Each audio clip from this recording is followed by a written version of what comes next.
merci à toi. L'honneur reçoit la gloire au nom de Jésus-Christ.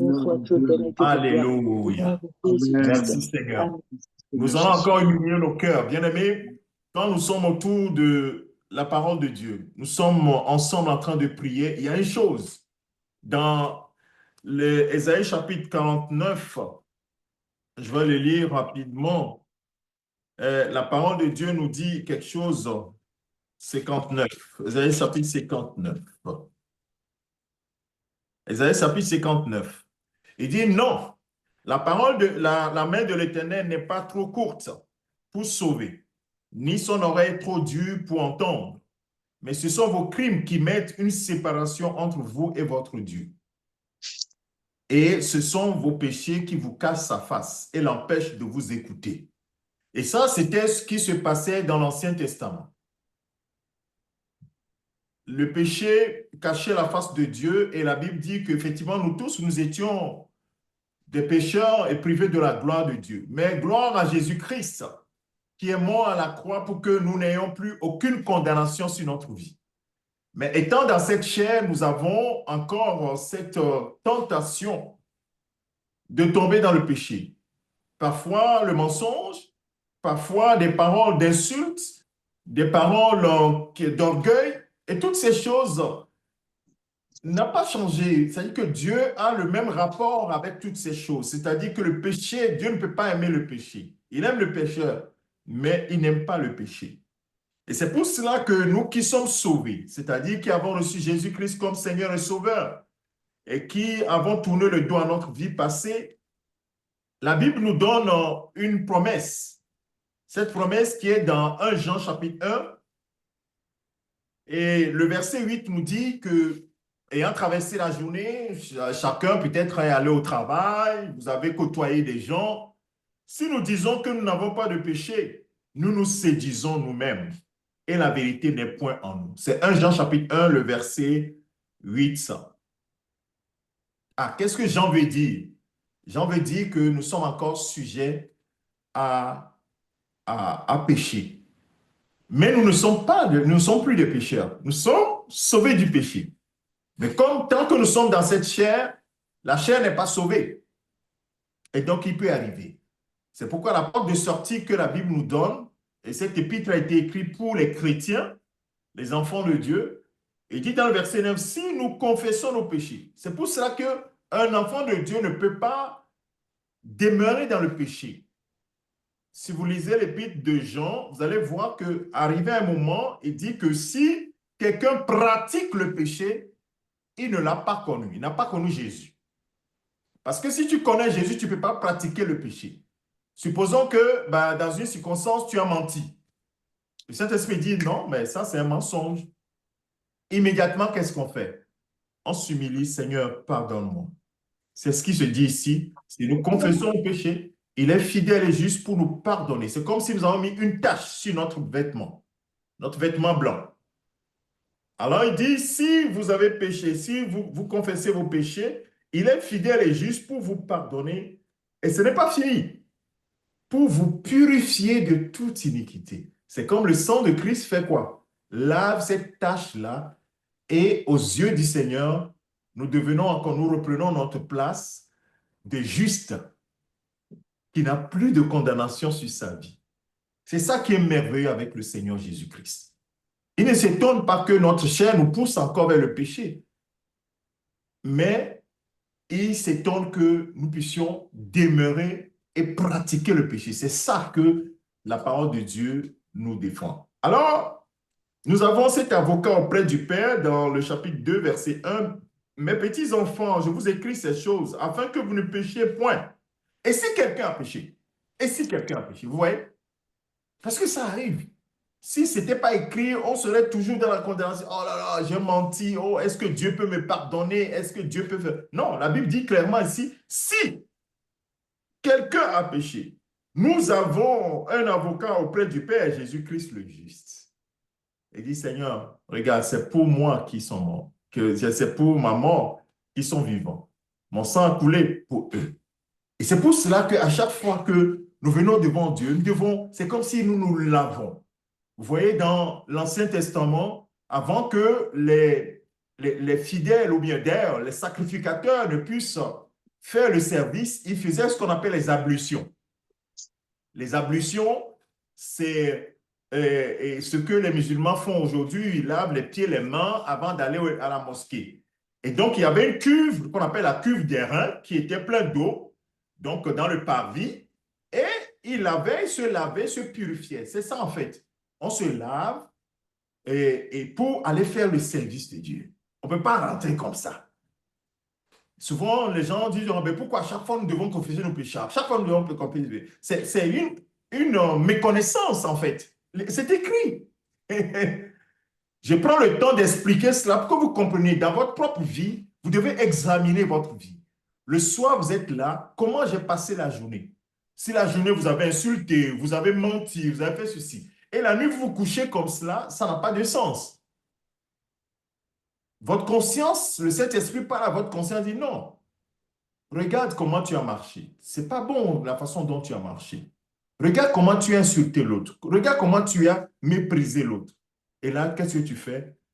Tu confesses tes péchés et il est fidèle et juste pour nous pardonner et pour nous purifier de toute iniquité. Alors, bien-aimés de Dieu, comme nous sommes là tous et que nous avons traversé cette journée, je ne sais pas comment vous avez marché. Parfois, nous le faisons consciemment. Parfois, c'est après que nous nous rendons compte que, en fait, nous avons fait quelque chose qui n'était pas bien.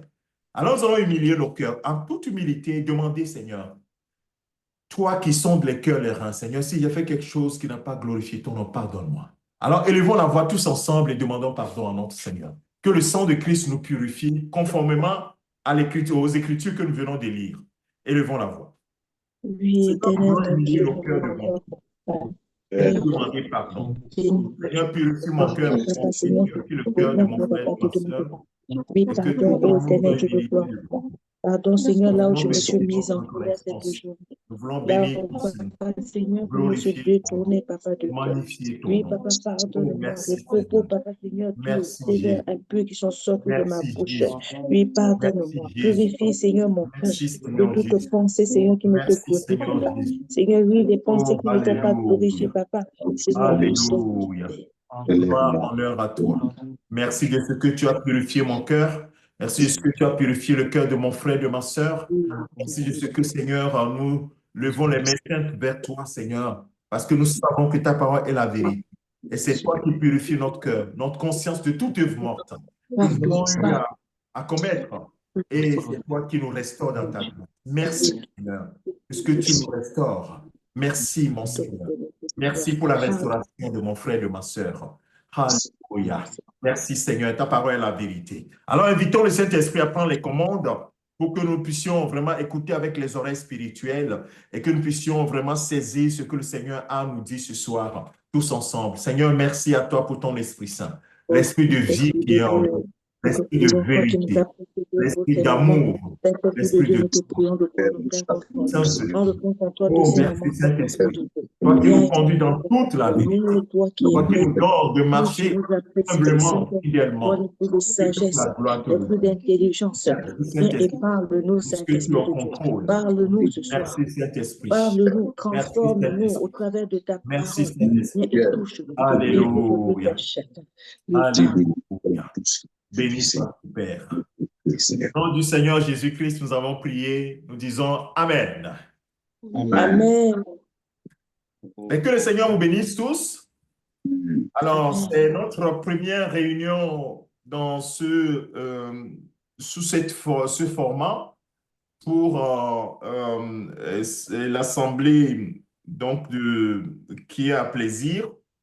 C'est toujours un plaisir, bien-aimé de Dieu, d'être autour de la parole de Dieu. On peut organiser des séances d'enseignement, mais la séance doit s'adapter au peuple de Dieu. Et j'aimerais vraiment que ce moment soit un moment de liberté spirituelle. Amen. Voilà, vous pouvez couper les micros, comme ça, c'est bon. Maintenant, c'est moi qui parle. Évangéliste, tu peux couper ton micro aussi. Coupez vos micros. Voilà, merci beaucoup à vous tous. Et donc, c'est un moment, vous devez le considérer comme un moment de liberté spirituelle. C'est-à-dire que vous êtes là pendant ce temps, soyez concentrés.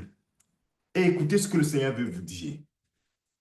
Vous savez, quand on marche avec le Seigneur, on n'a pas, toutes les étapes. Le Seigneur ne nous montre pas toutes les étapes de la marche. Et c'est pour cela que la marche avec Dieu est par la foi. La foi nous fait dépendre de notre Dieu. Et donc, à chaque fois que nous nous mettons dans sa présence, forcément, il a quelque chose à nous dire. Il a quelque chose à nous éclairer. Il a quelque chose à nous suggérer. Il a une pensée à nous communiquer. Soyez dans cette liberté spirituelle. Ouvrez votre esprit en disant, Seigneur, que veux-tu me dire? Et cet enseignement, ce moment, le Saint-Esprit m'a mis sur le cœur de mettre en place cet enseignement sans savoir, on va commencer par quel enseignement? On a un thème général avec les évangélistes qu'on a défini. Et je priais depuis hier, dit Seigneur, que veux-tu que nous puissions partager dans ce petit moment que nous allons passer ensemble? Alors moi, je fais tellement confiance au Saint-Esprit que je ne me stresse pas pour savoir, Seigneur, qu'est-ce que je vais faire? Je sais qu'au moment opportun, il nous dira ce qu'il faut faire. J'aimerais vous communiquer aussi cette liberté dans l'esprit. Ayez confiance au Saint-Esprit qui est en vous. Quand je me suis réveillé ce matin, dès que je me suis levé du lit comme cela, la parole est descendue dans mon esprit. Vous allez parler de comment me suivre, comment suivre Jésus. J'ai reçu le thème comme cela, suivre Jésus. Je me suis réveillé et la parole est descendue dans mon cœur comme ça. Comment me suivre, suivre Jésus.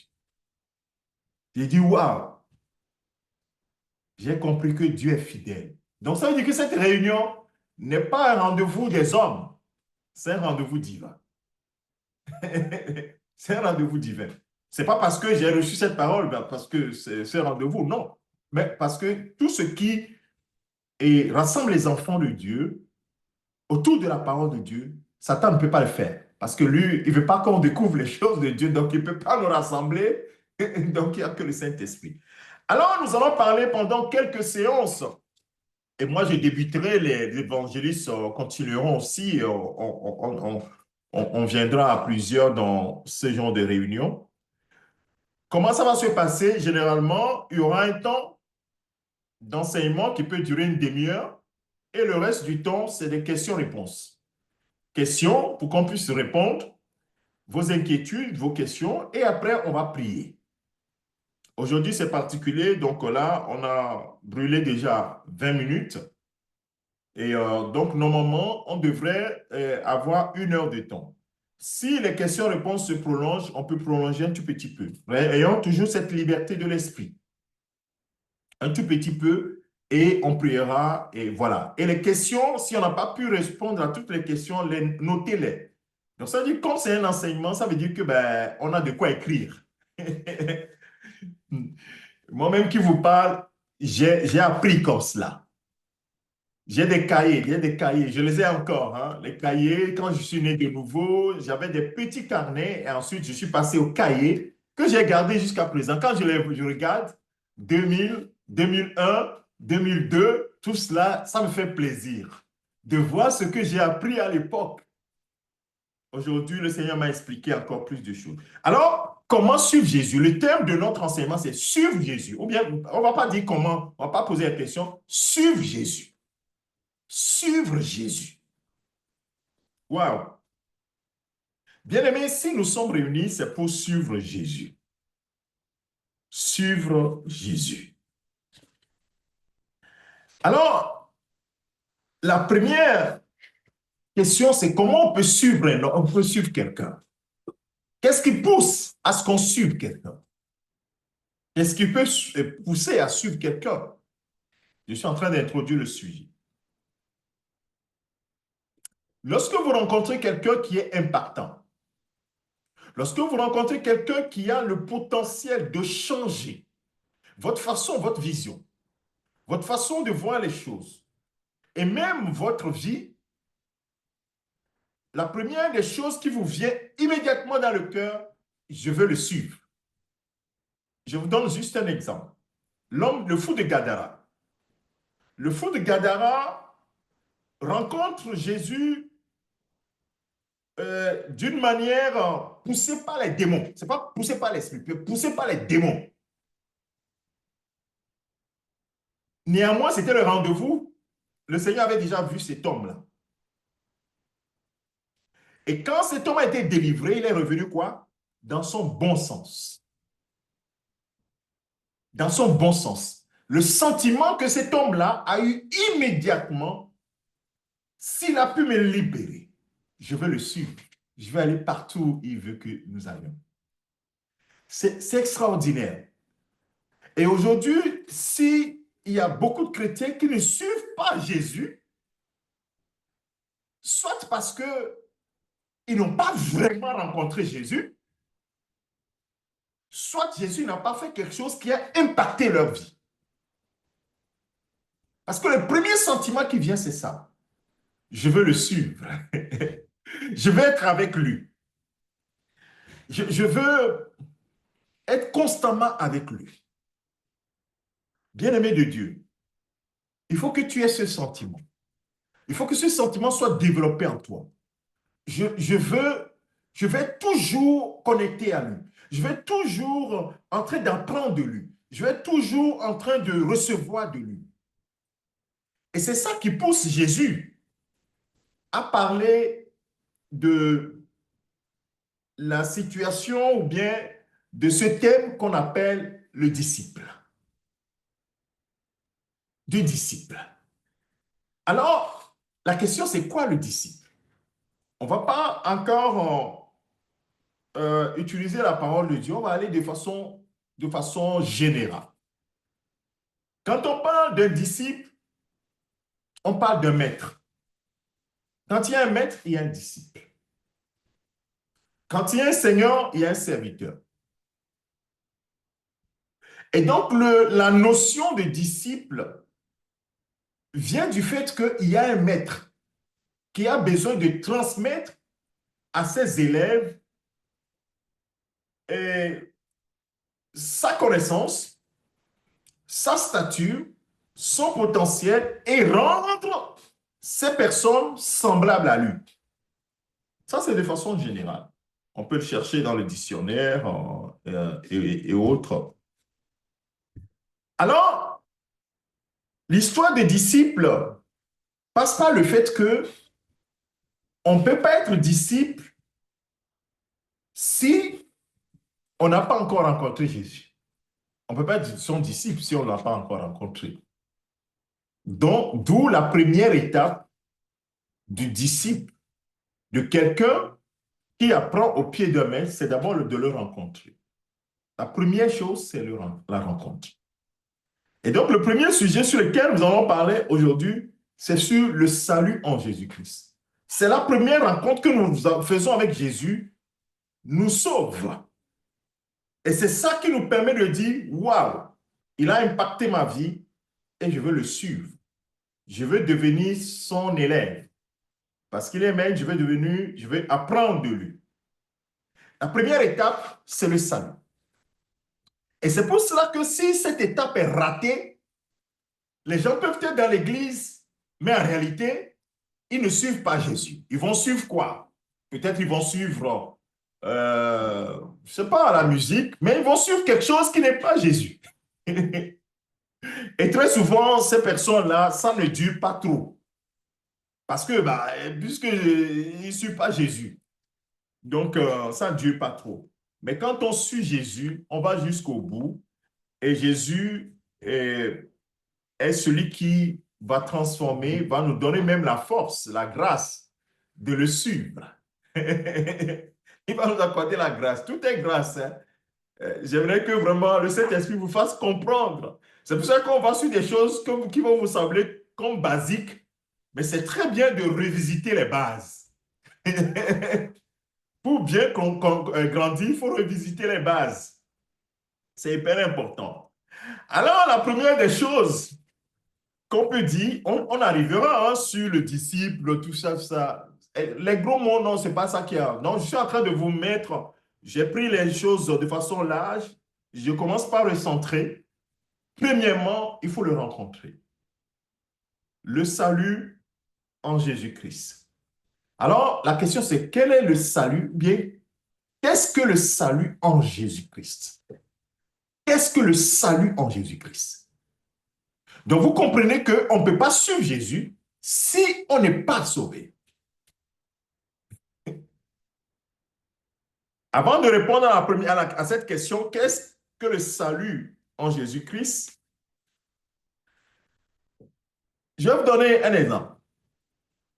Dans Jean chapitre 7, Jean chapitre 6 par là, alors, je ne vais pas lire le texte, hein, je vous donne, c'est des éléments juste pour réveiller votre attention sur quelque chose. Il y a beaucoup de gens qui suivaient Jésus.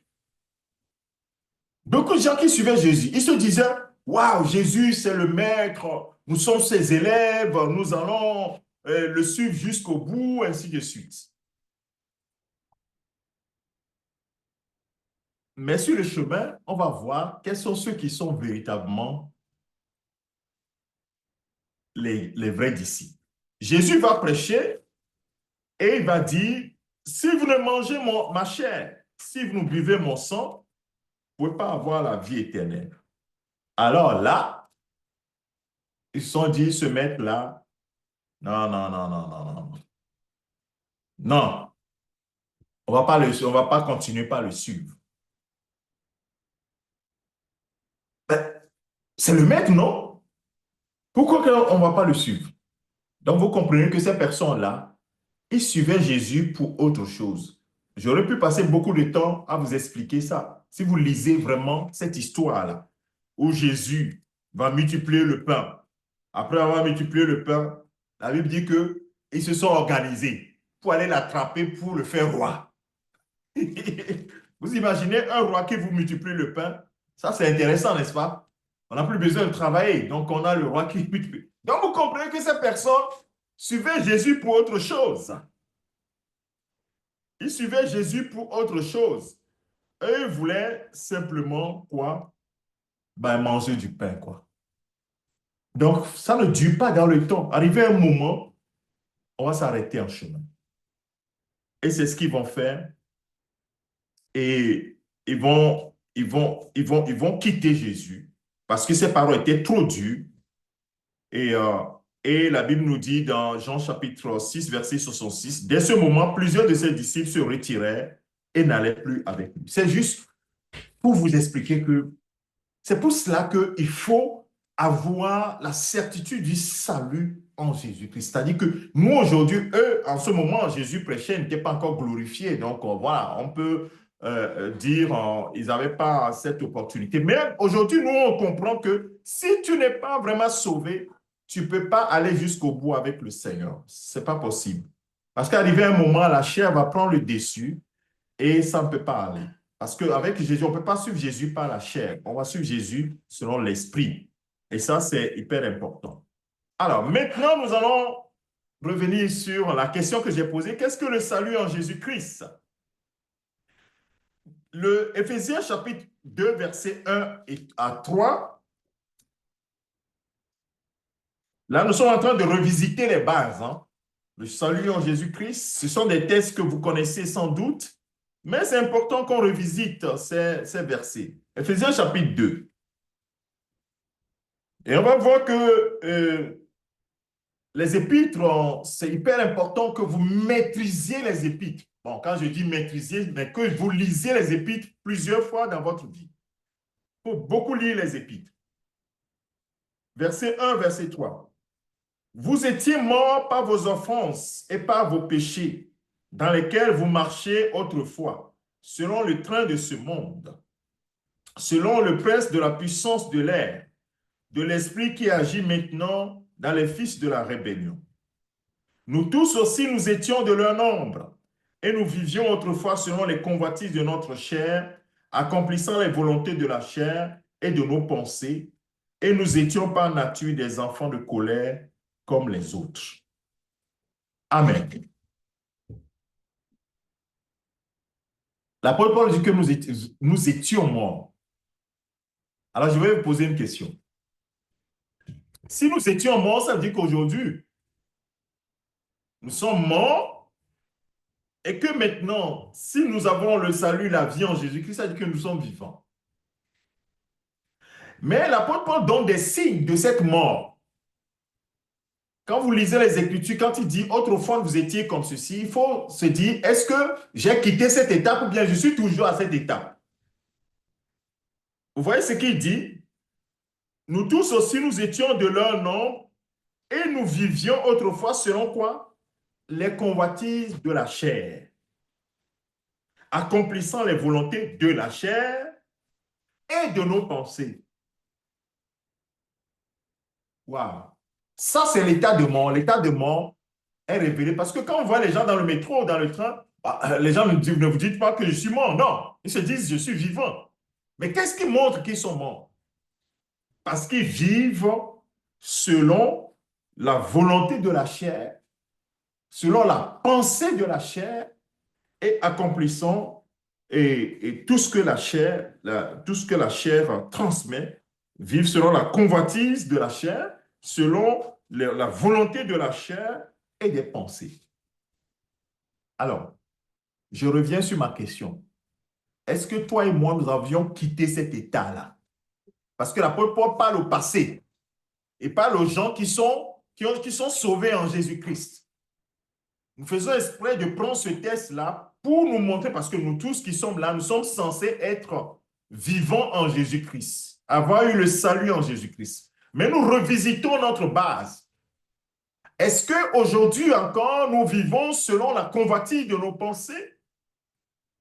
La convoitise, il dit, la convoitise de notre chair, accomplissant les volontés de la chair et de nos pensées. Est-ce que nous vivons encore comme cela?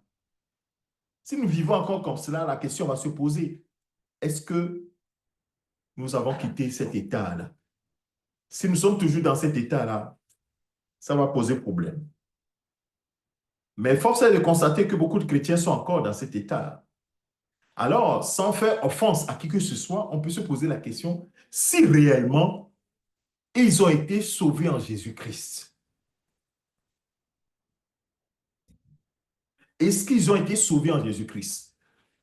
Les gros mots, les mots salut, on peut définir tout à l'heure, mais j'aimerais utiliser des choses pratiques pour vous faire comprendre cette réalité. Donc, vous comprenez que quand on parle du salut en Jésus-Christ, c'est un état de changement de position. Que l'apôtre Paul dira dans 2 Corinthiens que nous sommes devenus quoi? Une nouvelle création, créature. 2 Corinthiens chapitre 5, verset 17. Ça veut dire que ce sont des gens qui sont passés de la nature de marcher selon la convoitise de leur chair, de marcher selon la volonté de leur pensée, de faire des choses selon la chair. C'était ça. C'est ce que nous faisions avant, toi et moi. C'est dans cet état que nous étions. Mais ce n'est pas ce que Dieu veut. Et la Bible dit que ceux qui marchent comme ça, ils sont appelés quoi? Par nature, des enfants de colère comme les autres. Dans certaines versions, on dit les enfants de rébellion. Vous voyez? Et donc, bien aimé, tu dois faire attention. Et quand tu vois un chrétien, ou bien toi-même tu es chrétien, et que tu vis selon la convoitise de ta chair, selon tes pensées, les pensées de la chair, parce qu'il y a les pensées de l'esprit, les pensées de la chair, tu dois te poser des sérieux problèmes. En fait, de sérieuses questions. Vous voyez, tout commence par là. C'est que nous avons une nature pécheresse qui fait que nous sommes obligés, parce qu'il y a cette loi-là, je vais vous l'expliquer, la loi qu'on appelle la loi du péché et de la mort. C'est une loi. L'apôtre Paul le dit dans Romains chapitre 8, le verset 2. C'est une loi. Et cette loi-là, comment elle agit? Parce que nous sommes morts, nous sommes obligés de pécher.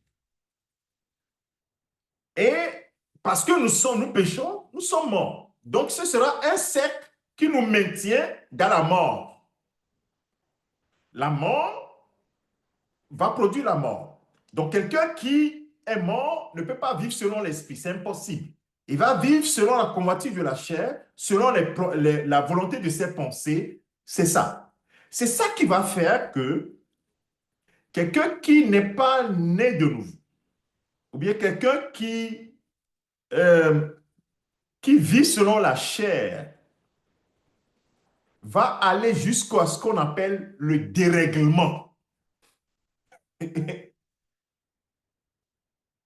Je vais te lire ça, c'est plus parlant, dans Romains chapitre 1. Romains chapitre 1. Ce sujet-là est important parce que nous supposons que tout le monde est sauvé dans l'Église et donc nous ne revenons pas sur ces genres de choses et, et parfois ce n'est pas une bonne chose. Regardez le verset Romains chapitre 1, on va lire à partir du verset 21. J'aurais pu, si j'avais le temps, verset 20, je vais lire à partir du verset 20. En effet, les perfections invisibles de Dieu, sa puissance éternelle et sa divinité se voient comme à l'œil nu depuis la création du monde quand on les considère dans ses ouvrages. Ils sont donc inexcusables. Donc ceux qui disent, oh ben, Dieu n'existe pas, bien sûr, ils sont donc inexcusables car, ayant connu Dieu, ils n'ont point glorifié comme Dieu, ils ne l'ont pas glorifié comme Dieu et ne lui ont point rendu grâce. Mais ils se sont égarés dans leur pensée. Quelle pensée? Pensée de la chair, dont on a parlé tout à l'heure dans Ephésiens chapitre 2. Dans leur pensée, et leur cœur sans intelligence a été plongé quoi? Dans les ténèbres. Se vantant d'être sages, parce qu'ils ne savent pas, se vantant d'être sages, ils sont devenus fous. Mais aujourd'hui, quand nous voyons la façon dont nous vivions avant, on se dit, oh, même parfois sur certaines choses, on a honte, on a dit, oh là là, comment j'ai pu vivre comme ça? Oui. Et pourtant, quand on faisait ça, on était quoi? On était fiers. Mais la Bible dit qu'ils sont fous. Oui, la folie du péché. Parce que la personne est morte, ben, tout ce qu'elle fait, elle pense que c'est la sagesse. La sagesse. Et donc, ils sont fous. Et ils ont changé la gloire de Dieu incorruptible en image représentant l'homme corruptible, des oiseaux, des quadrupèdes, des reptiles. C'est pour ça qu'ils vont prendre un bout de bois, dire que c'est ça notre Dieu. Ainsi de suite, ainsi de suite. Verset 24, c'est terrible, verset 24. C'est pourquoi Dieu les a livrés à l'impureté selon les convoitises de leur cœur. C'est la chair qui domine, la convoitise. Tout est, c'est que ça perd, ça sort de partout, quoi. Et Dieu les a livrés à leur propre sens. Ainsi, ils déshonorent eux-mêmes leur propre corps. Eux qui ont changé la vérité de Dieu en mensonge et qui ont adoré la créature et servi la créature au lieu du Créateur qui est béni éternellement. C'est pourquoi Dieu les a livrés à des passions infâmes, car leurs femmes ont changé l'usage naturel en celui qui est contre nature. Et de même, les hommes, abandonnant l'usage naturel de la femme, ils sont enflammés dans leurs désirs les uns pour les autres, commettant homme avec homme les choses infâmes et recevant en eux-mêmes le salaire que méritait leur égarement. Ainsi de suite, ainsi de suite.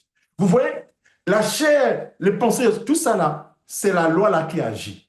La loi de la convoitise, la loi du péché et de la mort. Et donc, le salut en Jésus-Christ nous affranchit de ça, en fait. Donc, si nous disons que nous sommes affranchis, c'est-à-dire nous sommes libérés, nous sommes libérés de ce cercle vicieux-là. Mais comment se fait-il que nous pouvons encore être enfermés dedans?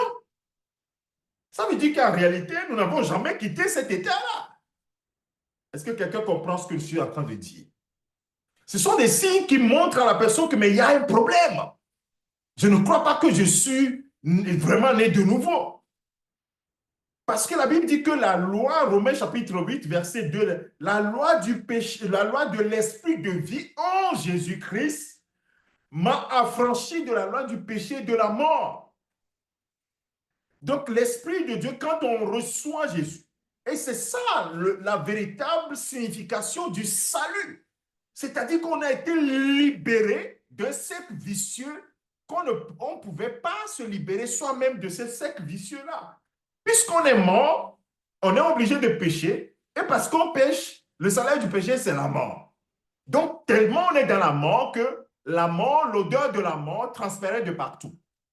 Le cœur est penché vers les choses ignobles, les pensées sont tournées vers les convoitises de toutes sortes. Et donc, ce qui fait que, et lorsque les gens disent, et nous les chrétiens aussi on fait cette erreur, on dit, oh, ben, lui, il n'est pas chrétien, mais il est très gentil. C'est un homme cool, il est gentil. Eh ben, je suis désolé, mais ce gentil-là, tu vas le voir un jour et tu ne vas pas le reconnaître, quoi. Parce que il faut qu'il sorte de la mort. Parce que si le gentil est mort, ben, l'odeur de la mort ne reconnaît pas le gentil ou bien le méchant. L'odeur de la mort va conduire à la mort encore. Et donc, bien-aimé de Dieu, ce que Christ a fait pour nous, c'est tellement confus dans la pensée de beaucoup de chrétiens. Ce que Christ a fait de nous, c'est qu'il a brisé la chaîne là. Alléluia. Il a brisé cette chaîne du péché et de la mort. Par quoi? L'Esprit de Dieu. Quand nous recevons Jésus-Christ, nous acceptons que vraiment nous sommes dans la mort. Nous sommes conduits par nos propres pensées. Notre cœur nous conduit dans la convoitise des péchés, et ainsi de suite. Disons, Seigneur, sauve-moi. Seigneur, quiconque invoquera le nom du Seigneur sera sauvé. Romains chapitre 10, verset 13, je crois, verset 12, verset 13. Quiconque invoquera le nom du Seigneur sera sauvé. Seigneur, délivre-moi de ce cercle vicieux dans lequel je me trouve. Qu'est-ce qui se passe? C'est comme si le Seigneur venait et brisait cette chaîne. En réalité, de notre côté, là, c'est ça que Jésus a fait réellement. Une autre partie, c'est qu'il a accompli, effectivement, il a payé le prix pour nous. Il a payé le prix. Mais qu'est-ce qu'il a fait réellement pour nous? Non seulement il a payé le prix, mais pour ta personne, en fait, il a brisé cette chaîne-là. Et ça, c'est, bien aimé, c'est la puissance, ce que je suis en train de vous dire là, si vous avez saisi cela, c'est la puissance de Dieu qui va vous amener à être victorieux dans la vie chrétienne. Et quand le péché vient, vous faites les yeux doux parce que vous ne pouvez pas empêcher le péché de s'approcher de vous. Nous vivons avec les mouches. L'été est arrivé. Dans votre appartement, vous n'allez pas empêcher les mouches de circuler. Mais vous pouvez l'empêcher de s'installer sur vous. Le péché va continuer par augmenter. Donc, le nombre de mouches en été va continuer par augmenter. Toi, tu dois veiller à ce que les mouches ne viennent pas s'installer chez toi. Ils viennent, tu les chasses. Ou bien tu mets autour de toi tout ce qu'il faut pour que ces mouches-là ne viennent pas.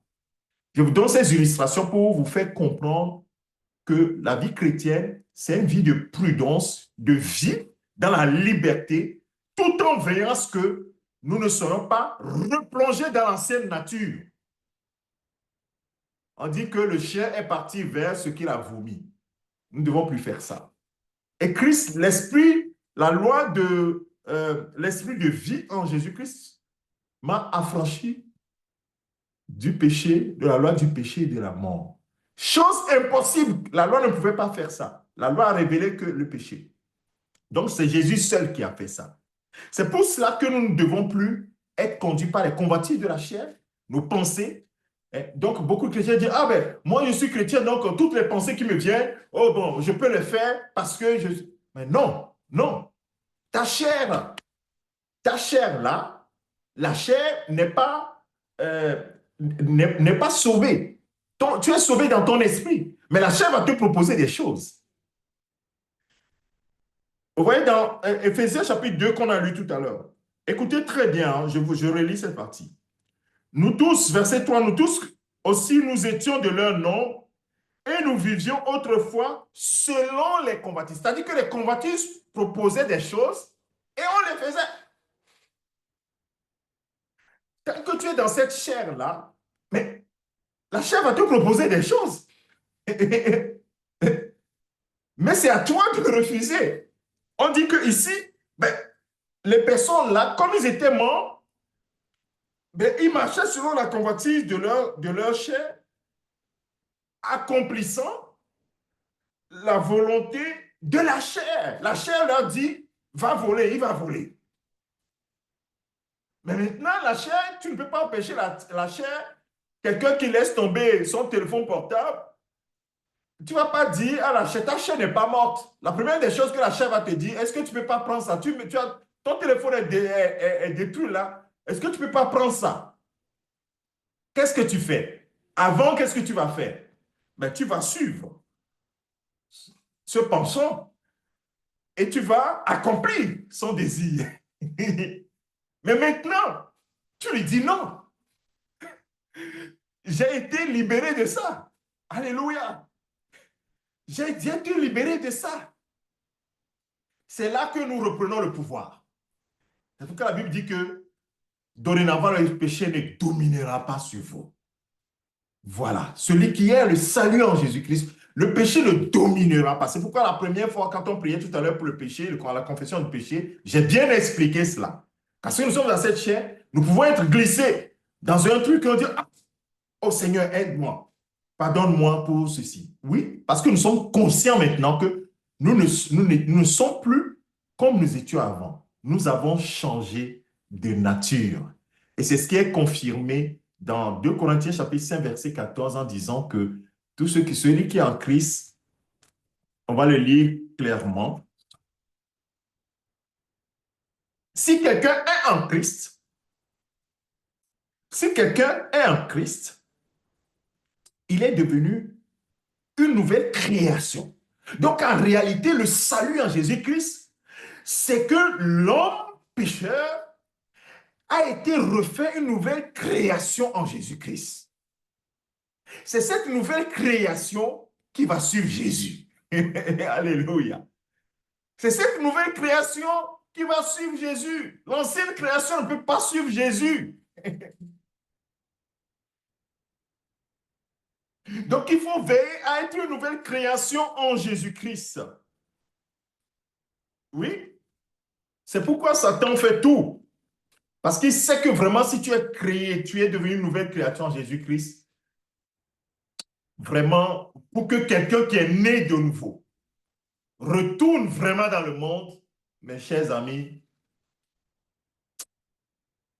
c'est que cette personne, non, je ne sais pas. Parce que quelqu'un qui est né de nouveau, Dieu ne le laisse pas se débrouiller. Dieu met son esprit comme sceau. D'abord, il dit, celui-là m'appartient. Deuxième chose, maintenant le Saint-Esprit prend le contrôle de son esprit et va diriger sa conscience. Va éveiller sa conscience. Sa conscience devient une conscience éveillée. Il est conscient de sa marche et il peut reculer en disant le chemin là n'est pas bon. Vous voyez? Mais quand la conscience elle est morte, et donc pour que cette personne, ce n'est pas le Saint-Esprit, qui est conduit maintenant par le Saint-Esprit, revienne à marcher comme avant là, ça veut dire que à un moment donné, il a dit Saint-Esprit, je sais que j'étais attristé, je sais que je te refuse, mais je maintiens mais je ne sais même pas où il va aller jusqu'à ce que Dieu puisse se dire, bon, toi là, tu es perdu, quoi.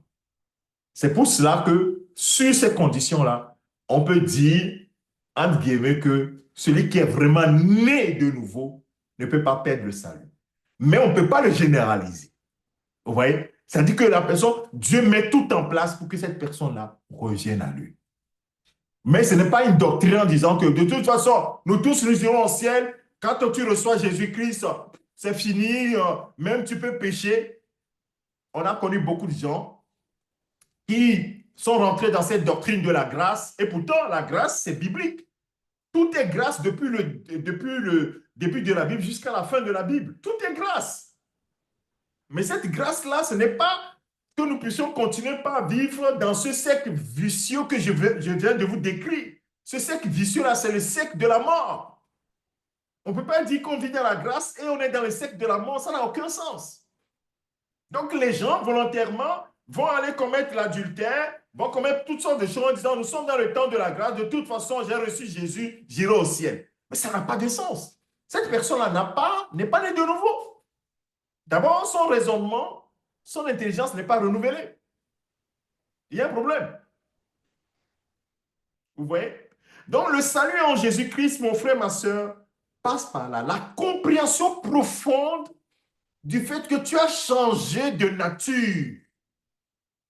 Ce que Jésus a fait, c'est qu'il t'a changé de... Il n'a pas amélioré ton ancienne nature. Et tu as changé de nature. Tu es devenu une nouvelle création en Jésus-Christ.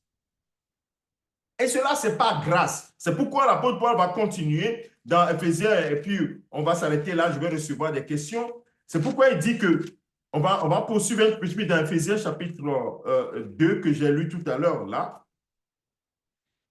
Et il dit, mais Dieu qui est riche en miséricorde, à cause du grand amour dont il nous a aimés, nous qui étions morts par nos offenses, nous a rendus vivants maintenant avec Christ. Et il dit, ce n'est pas grâce que vous êtes sauvés. Il nous a ressuscités ensemble et nous a fait asseoir ensemble dans les lieux célestes en Jésus-Christ, afin de montrer dans les siècles à venir l'infinie richesse de sa grâce par sa bonté envers nous en Jésus-Christ. Car ce n'est pas grâce que vous êtes sauvés par le moyen de la foi, et cela ne vient pas de vous, c'est le don de Dieu. C'est là où tout se résume dans l'amour profond que Dieu a pour toi et moi, pour que nous soyons délivrés de cette chaîne de la mort et du péché, et que nous soyons vivants, assis avec Christ dans les lieux célestes, dans une nouvelle position. C'est ça. C'est ça qui doit nous drainer. C'est ça qui doit nous encourager chaque jour à marcher quand nous nous réveillons. Oh, merci Jésus. Oh, merci Jésus pour le salut que tu m'as accordé. Oh, aujourd'hui encore, on va marcher. Je vais aller au travail, Seigneur. Merci pour ton esprit qui me donne la sagesse de marcher, qui me donne l'intelligence de réagir avec sagesse envers les gens, qui me donne le courage, la persévérance. Merci Jésus. Mais c'est ça qui nous fait prier en fait. La prière, ce n'est pas juste des choses, on dit, bon, ok, j'ai coché la case. Non. Je me réveille, je dis, oh Seigneur, quelle grâce tu m'as accordée. Hey, je suis toujours émerveillé du fait que je ne suis plus mort, je suis vivant. Je me réjouis. C'est pourquoi l'apôtre Paul dit, réjouissez-vous toujours dans le Seigneur. Les gens pensent que c'est quand j'ai des millions sur mon compte, que tout va bien, il n'y a pas de problème. C'est en ce moment que je dois me réjouir. Ça n'a aucun sens. Tout ce que je viens de lire là, est-ce que ce n'est pas un sujet de réjouissance? C'est un sujet de réjouissance. Alléluia. Et donc, bien-aimés de Dieu, réjouissez-vous toujours dans le Seigneur. Et donc, le salut en Jésus-Christ est capital. Et je vous demanderai de relire, et je vous encouragerai à relire vraiment ce passage-là de Éphésiens chapitre 2, et vous allez encore approfondir cette connaissance de ce salut, et vous allez l'apprécier. Et plus vous appréciez quelque chose, plus la chose est chère pour vous, vous allez garder ça dans votre cœur. Vous voyez? Vous n'allez pas laisser que quelqu'un vienne vous voler cela. Et l'ennemi, la Bible dit que c'est un voleur, tu vois. Il veut venir voler ce que le Seigneur nous a donné par grâce. C'est pourquoi nous ne devons pas le laisser faire. Vous voyez? Quand il vient nous proposer des choses, le voleur, il propose des choses. Non, on dit non, non, non, non. Je sais ce que tu veux faire. Tu veux me voler ce que le Seigneur m'a donné par grâce. Je refuse. Vous voyez? C'est en cela qu'on ne va pas dire, je n'ai pas besoin que le pasteur soit là pour me surveiller. Vous voyez? C'est là où ça devient concret pour moi. Je n'ai pas besoin que quelqu'un me surveille. J'ai quelque chose que je garde jalousement. Waouh! Quand quelqu'un vient vouloir, je protège. Je protège ce que le Seigneur m'a donné. Le salut que j'ai. C'est ça qui va me permettre de suivre Jésus dans la vérité. Amen. Maintenant, je peux recevoir quelques questions. Si vous avez quelques questions concernant ce sujet. Vous voyez, c'est très court. Hein? Moi, je parle beaucoup, je donne... Vous voyez, je n'ai pas donné beaucoup de tests. Je pouvais donner plein de tests. Vous allez vous noyer sous les tests. Mais je ne veux pas que vous bourrez vos cerveaux. Je veux juste parler à votre cœur. À chaque fois, je le dis comme ça. Pour que vous compreniez. C'est qu'on comprend là. Ça reste à l'intérieur. Personne ne peut plus t'arracher ça. Parce que tu as compris profondément ce que c'est. Vous voyez, ce n'est pas une histoire simplement de connaître les versets par-ci, par-là. Non. C'est une vérité fondamentale pour ma vie. Et je dois chérir cette vérité. Je dois rendre grâce au Seigneur constamment pour cette grâce qu'il m'a accordée de le connaître. Alléluia. De le connaître. Que le Seigneur bénisse ses paroles dans vos cœurs. Alors, je vais recevoir des questions. Si quelqu'un a une question, il peut ouvrir son micro et poser la question. Soyez vraiment libre. C'est un espace de liberté de questions. Nous ne le faisons pas forcément à conflant quand je suis du haut du pupitre. Ben, parfois, je le fais, mais pas tout le temps. Donc, s'il y a une question, je peux le recevoir. Amen. Amen. Pasteur, est-ce que on peut retrouver le salut perdu? Si tu as bien compris ce que je venais de dire, et en fait, en réalité, la volonté de Dieu, c'est qu'aucun ne périsse. Dieu n'a jamais repoussé quelqu'un qui veut revenir à lui. Jamais. Jamais repoussé quelqu'un qui veut. Vous voyez, c'est pour cela que l'histoire de la grâce, c'est toute la Bible. Vous voyez l'histoire d'Israël. À chaque fois qu'Israël péchait, et Dieu ôtait sa main. Quand on dit que Dieu le livrait à ses ennemis, c'est ôter sa main en fait. Il faut le comprendre comme ça.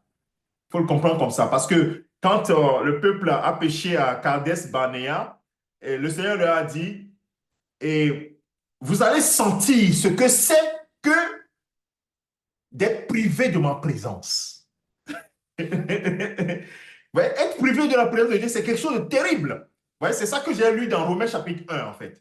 Mais chaque fois que le cœur du peuple revenait à Dieu, qu'est-ce que Dieu faisait? Dieu, mais c'est le Père. C'est pourquoi l'histoire du Fils prodigue, c'est vraiment le cœur du Père. Il regarde chaque fois, oh mon fils là, est-ce qu'il peut revenir? Oh mon fils là, il regarde sur le chemin du retour. Est-ce qu'il peut revenir? Il regarde sur le chemin. Est-ce qu'il peut revenir? Le jour où il revient, oh, il vient et il l'embrasse. Pas dans un esprit d'accusation, mais dans un esprit de mon fils qui était perdu est revenu. Ôtez-lui le vêtement sale, mettez-lui un nouveau vêtement, mettez-lui un anneau au doigt. C'est ça là, le cœur de notre Père. Vous voyez?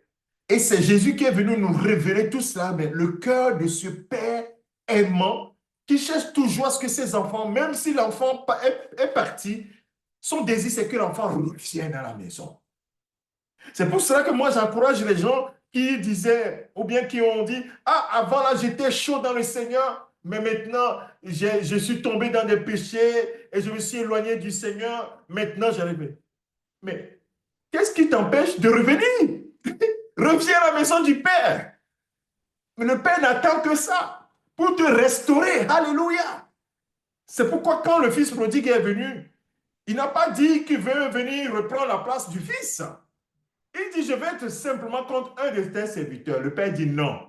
Moi, je vais te rétablir dans ta position initiale. C'est ça l'amour de Dieu. C'est pour cela que, bien-aimés, faisons très attention.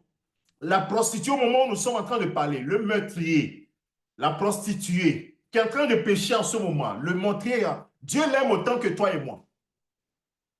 Il faut que nous comprenions ça complètement dans notre pensée. C'est pour ça qu'il ne faut pas dire, oh, ben toi tu iras en enfer. Non, non, non, non, non, il ne faut pas faire ça. Dieu aime autant cette personne que toi. Pourquoi? Parce que le pourquoi, beaucoup de gens ne savent pas le pourquoi, c'est pourquoi ils continuent. Pourquoi? Parce que nous sommes faits à l'image de Dieu. C'est Dieu qui nous a fait. Aucun animal n'est comme un homme. Aucun animal. Aucun animal. L'homme est unique. Avec l'esprit, l'âme et le corps l'enveloppe. C'est particulier l'homme. Donc Dieu ne peut pas rejeter l'homme. Satan, ben lui, il n'a pas créé. Donc c'est normal qu'il veut détruire. Mais Dieu, il a créé. Et il veut chérir, il veut aimer.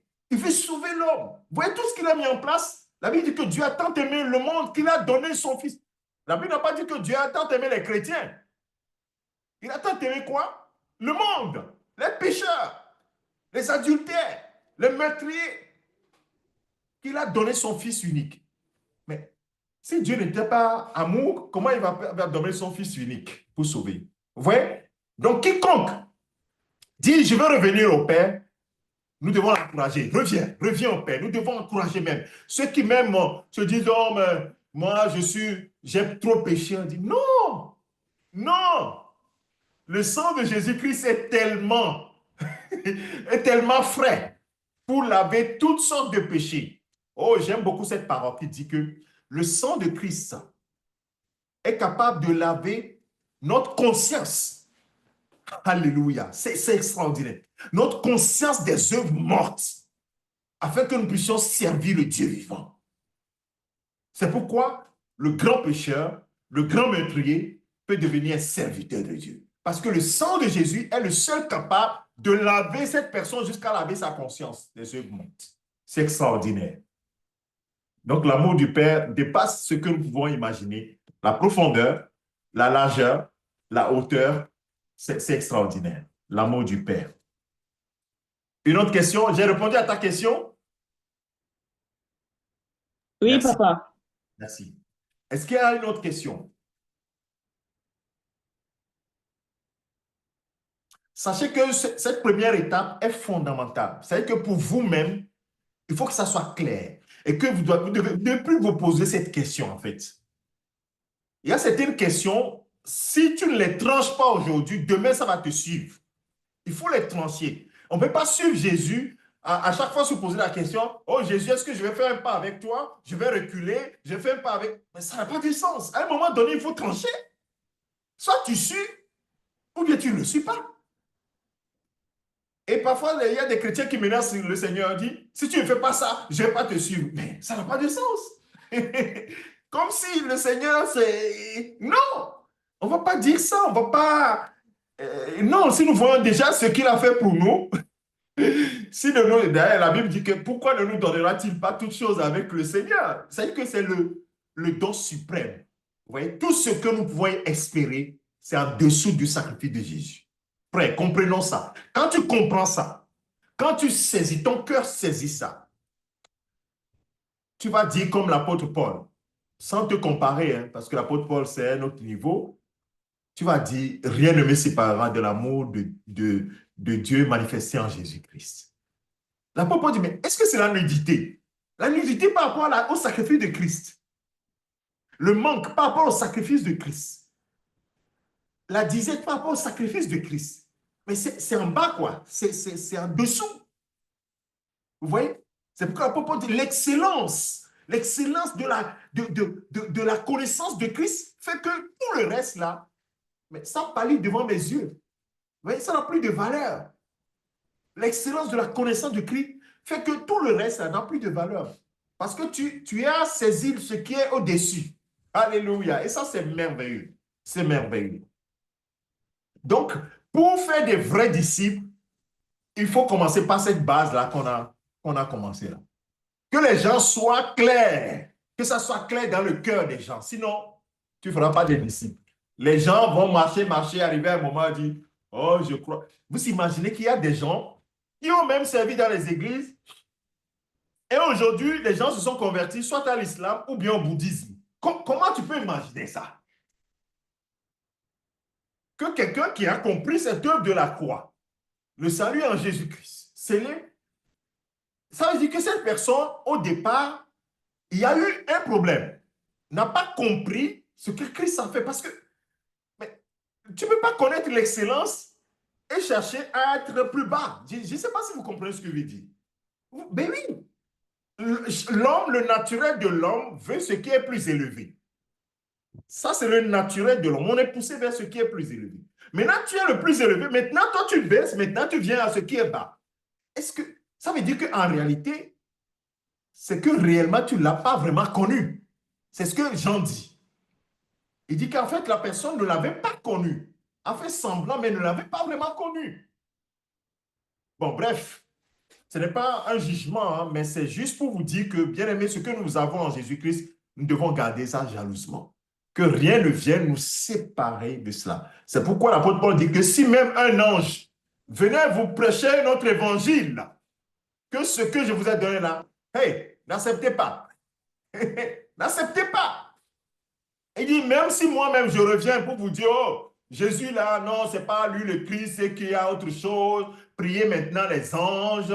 prier maintenant une pierre, tout ça là. Il dit, ne recevez pas ça, que je sois anathème. La vérité, c'est ça que nous venons de dire. Voilà. Gardons cette vérité-là, bien-aimés de Dieu. Si vous le permettez, nous allons nous humilier dans la prière maintenant. Je crois que le Saint-Esprit t'a expliqué quelque chose.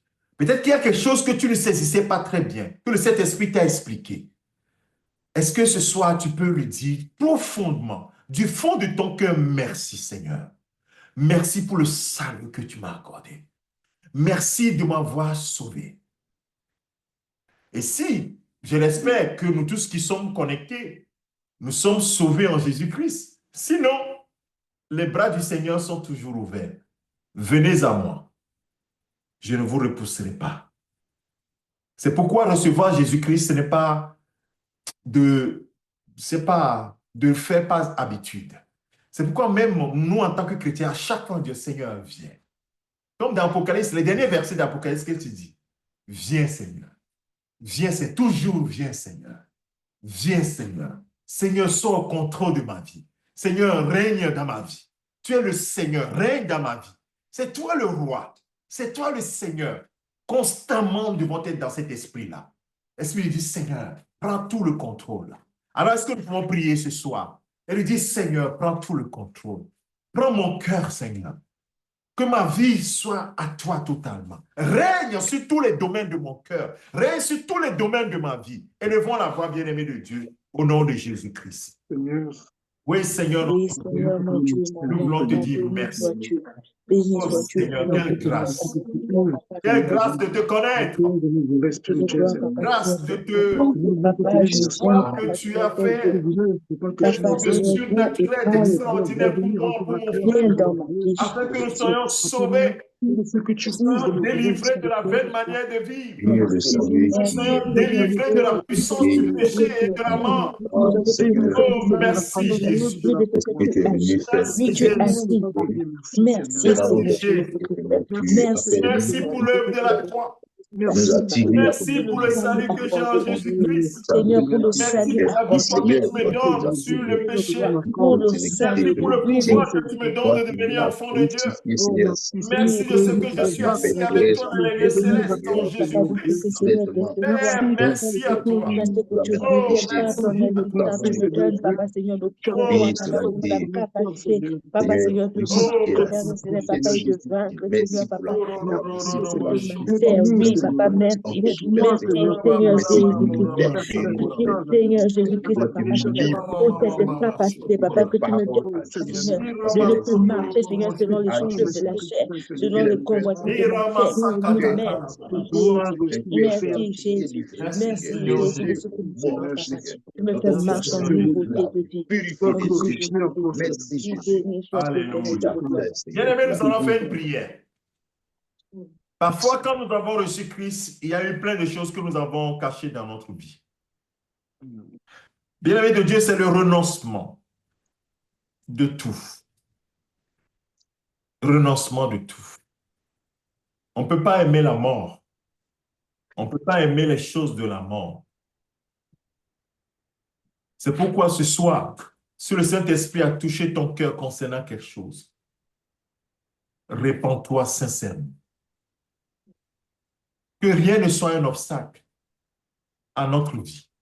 Que nous puissions recevoir pleinement ce à quoi le Seigneur nous a destiné. La Bible dit qu'il a réservé quoi? L'héritage des saints dans la lumière. Que nous soyons en contrôle et en possession de tout cet héritage. Véritablement, nous devons abandonner tout. Tout abandonner. Tout abandonner.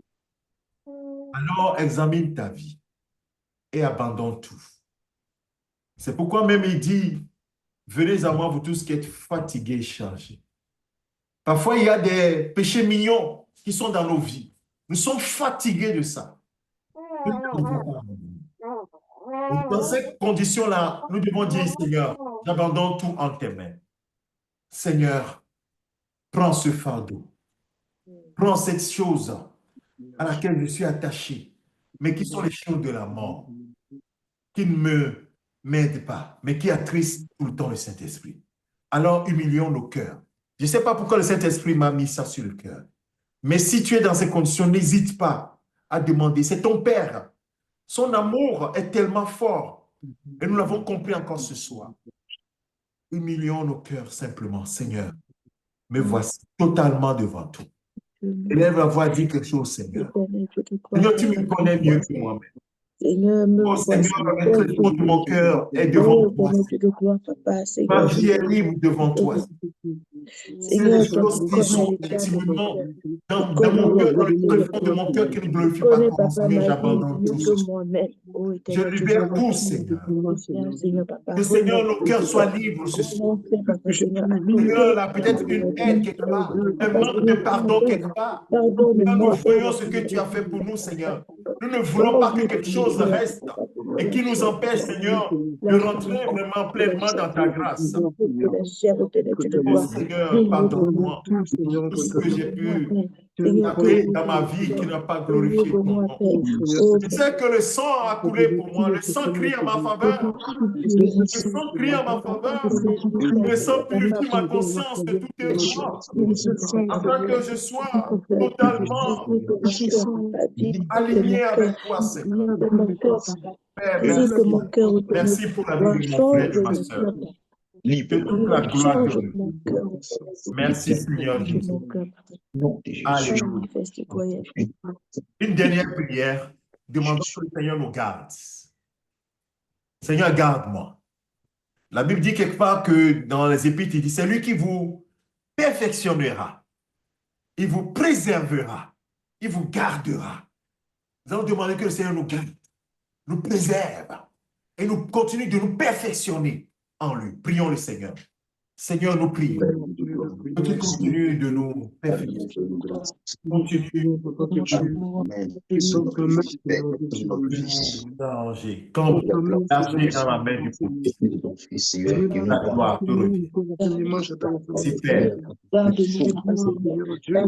seul la gloire, à toi l'élévation, à toi la magnification. Au nom de Jésus. Au nom de Jésus. Alléluia. Merci Seigneur.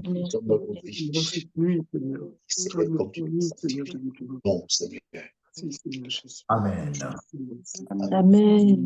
Amen. Est-ce que quelqu'un aurait un sujet sur lequel, en une minute, pour qu'on puisse prier? Tu as un sujet qui est brûlant, peut-être tu voudrais que nous puissions prier pour toi. Moi, je veux bien compris pour Samuel. Je veux bien compris pour Samuel. Ces derniers temps, Samuel n'est pas vraiment bien. Et je vois comment, je veux dire, l'ennemi est vraiment en train de Le secouer. le secouer. Je veux vraiment compris pour lui. On va faire une prière qui est simple. On va confier Samuel entre les mains du Seigneur. La Bible dit que personne ne peut arracher de ma main. Personne ne peut arracher de ma main. Nous allons prier, confier Samuel. Et au travers lui, tous les ados, tous les jeunes, que le Seigneur les garde. Nos enfants sont la propriété du Seigneur. Et nous allons les confier Samuel entre les mains du Seigneur. Et confier tous les ados qui sont menacés par l'ennemi. Nous allons prier au nom de Jésus. Papa, nous prions pour Samuel, que nous commandons à ta grâce. Seigneur, son cœur, son âme, son esprit t'appartiennent. Son esprit, son âme, son corps t'appartiennent. Seigneur, garde-le dans le creux de tes mains. Seigneur, que là où l'ennemi le menace, que la main de l'ennemi soit ôtée. Seigneur, ta gloire revienne dans la vie de Samuel. Ramène son cœur à toi. Ramène son cœur à la crainte de l'Éternel. Papa, merci à toi. Au travers lui, Seigneur, nous prions pour tous les adultes, les préados. Nous prions pour les jeunes. Seigneur, garde leur cœur attaché à toi. Merci, Jésus. Avec une marche de tes chemins, puis guide-le. Les ados, À toi l'élévation. garde-les, Au nom garde de tous Jésus. les ados, Papa, dans le creux de ta main. Au nom de Jésus. Merci Seigneur de ce que Merci, tu le Père. fais, car nos enfants Parce sont que tu es au contrôle de toutes édifiés. Au choses. nom de Jésus. Au nom de Jésus. Merci Jésus. Merci. Nous avons Nos prié. enfants sont édifiés. Amen. Amen. Que le Seigneur bénisse chacun d'entre nous. Donc, Amen. l'enseignement a été enregistré. Je ne sais pas comment Séverin va le mettre à disposition, mais voilà. Donc, que le Seigneur vous bénisse. Et donc, rendez-vous le jeudi prochain